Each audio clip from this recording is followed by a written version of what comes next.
Ini adalah belajar trading bersama Okta Investama Berjangka episode ke-14. Stay tune.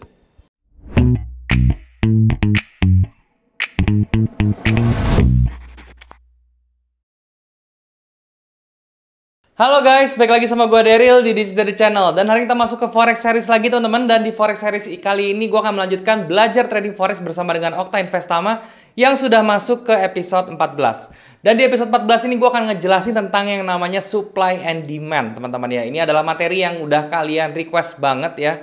So, kalian pantangin terus video ini. Tapi sebelum itu gue mau ngingetin teman-teman, kalau misalnya kalian tertarik untuk trading forex dan belum punya broker, kalian bisa cek yang namanya Okta Investama Berjangka. Ini adalah perusahaan pialang berjangka yang sudah terdaftar dan diawasi oleh Bapepti, jadi secara legalitas sangat aman banget. Caranya gampang banget, kalian tinggal klik aja link yang ada di bawah, terus kalian bisa cari informasi melalui link tersebut dan bisa langsung daftar melalui link tersebut sehingga kalian bisa langsung mulai untuk trading ya. Langsung saja kalian cek link yang ada di description di bawah. Dan hari ini gue akan ngebahas tentang salah satu materi yang sudah kalian request, yaitu adalah materi supply and demand ya. Supply and demand ini sangat penting, bahkan ini menjadi salah satu tools yang selalu gue gunakan dalam trading ya. Kenapa ini penting? Karena supply and demand ini bisa mendefinisikan area yang kira-kira tuh bisa menjadi reversal zone, yang itu yang pertama. Yang kedua juga kalian bisa tahu ya kapan atau di level harga berapa kalian bisa masuk dengan sangat aman ya. Jadi kalau misalnya kalian tahu ya teman-teman, yang namanya technical analysis itu ke ujung-ujungnya balik lagi ke area supply and demand atau ke support resistance ya. Jadi di supply and demand ini perlu dan patut banget kalian kuasai sehingga trading kalian bisa menjadi lebih lancar. Bagaimana selengkapnya tentang supply and demand? Seperti biasa gue akan jelasin di monitor supaya bisa lebih berinteraksi dan juga lebih jelas ya teman-teman. So, tanpa berlama-lama lagi langsung saja kita ke monitor. Oke teman-teman, sekarang kita sudah ada di monitor dan seperti tadi gue bilang di awal video, hari ini gue akan ngebahas tentang yang namanya supply and demand gitu ya. Dan sebelumnya gue mau disclaimer dulu teman-teman ya. Okta Investama ini adalah perusahaan pialang berjangka yang diawasi oleh Bapepti ya, dan juga berlisensi Bapepti, jadi secara legalitas aman. Seluruh bentuk harga yang ada di materi tidak mencerminkan harga terkini ya, cuman itu hanya sebagai pendukung. Transaksi ini di perdagangan berjangka ini memiliki resiko dan potensi yang sama-sama antara kerugian dan juga keuntungan, dan itu semua menjadi tanggung jawab masing-masing trader dan investor. Oke? Nah, langsung saja kita masuk ke supply and demand, teman-teman. Ini adalah materi yang sering kalian tanyain juga, jadi gue jelasin aja langsung sekarang ya. Supply and demand ini atau yang disebut disingkat SND ya ke depannya ya, ini adalah sebuah area yang berfungsi untuk menahan harga agar tidak bergerak impulsif atau menembus ke level harga berikutnya. Intinya sih area supply and demand ini mirip-mirip fungsinya seperti level support dan resistance ya. Jadi dia bergerak atau berfungsi sebagai penahan ya. Jadi kalau misalnya dia ada harga ya seperti ini, terus dia ya ini terjadi area supply misalnya gitu ya, dan kemudian dia harga mencoba untuk retrace area ini, dia fungsinya itu menahan supaya harga tidak tembus ke atas begini gitu ya, tapi melainkan dia harus menolak ke bawah seperti ini gitu ya.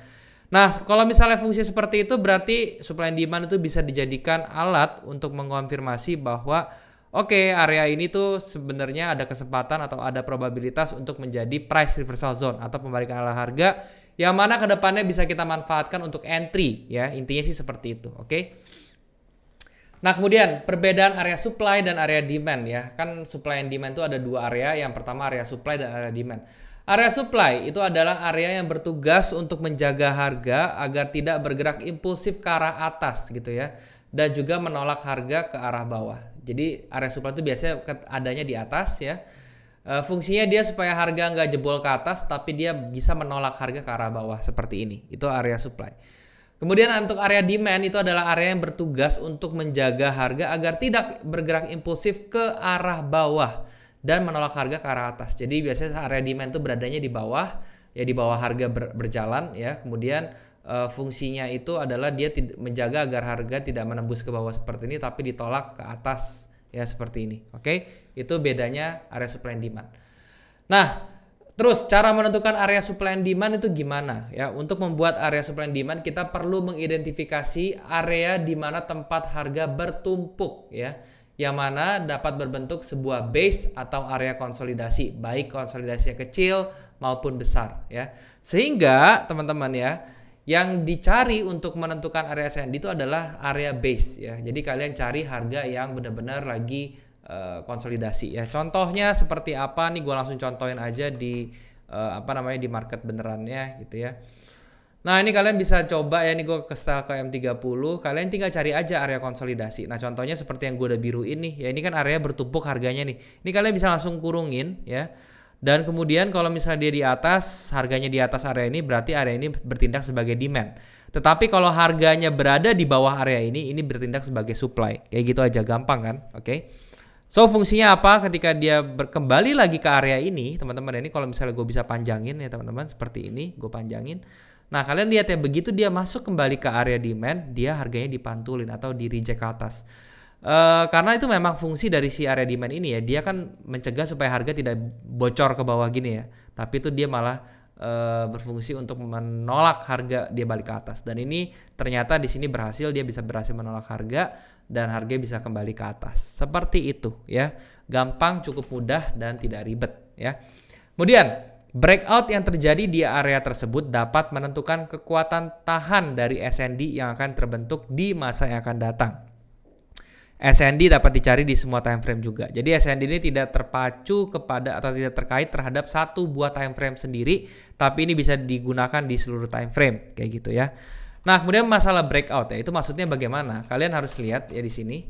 Jadi maksudnya adalah ketika dia bikin area base, terus kalian lihat pada saat dia breakout area base-nya gimana. Nah, di dalam kasus ini kan candle-nya impulsif banget gitu ya.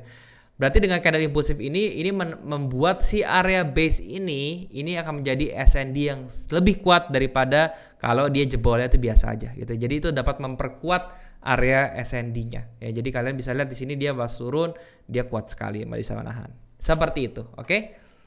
Nah ini adalah contoh dari area supply yang terbentuk. Kalian bisa lihat teman-teman ya, ini area supply. Gua gambar base-nya di sebelah sini ya. Ini adalah area bertumpuk, harga bertumpuknya ya. Dan di sini juga dia masih terbentuk harga bertumpuk.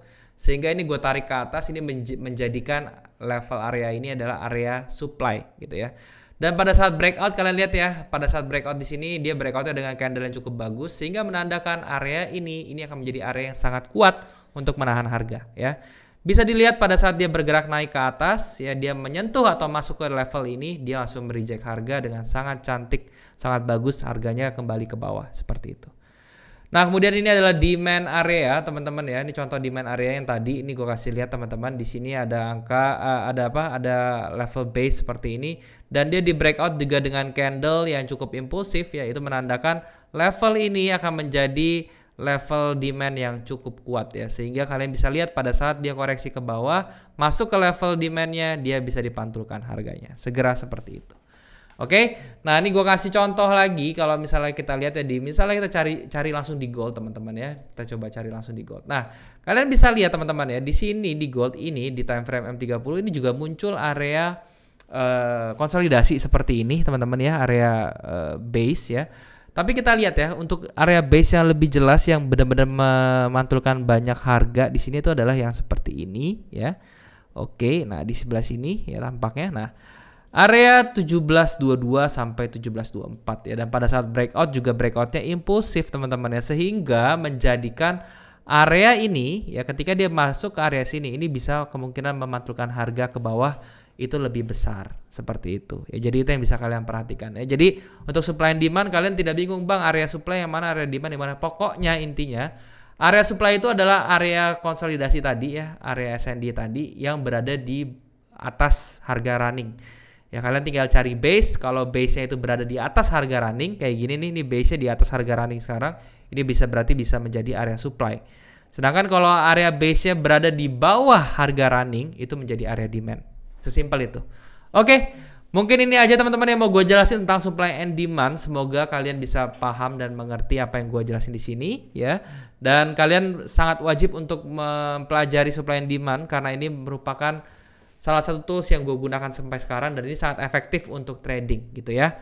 Oke, kalian bisa subscribe channel ini kalau misalnya kalian merasa channel ini bermanfaat untuk kalian. Kalian juga bisa bantu like video ini dan juga share ke teman-teman kalian yang lain yang kira-kira membutuhkan informasi dari video ini gitu ya. Kalian juga bisa komen di bawah kalau ada yang kurang dari video ini atau kalian mau request tentang apapun yang mau gue bahas ke depannya. Selama itu berhubungan dengan forex, kripto, saham, gue pasti akan baca komen kalian dan gue akan usahakan lebih kontennya buat kalian. Nah sampai situ aja teman-teman. Thank you sekali lagi buat kalian sudah menyempatkan nonton video ini. Sampai jumpa di next video. Jangan lupa semua orang bisa cuan. Salam sukses. Bye-bye.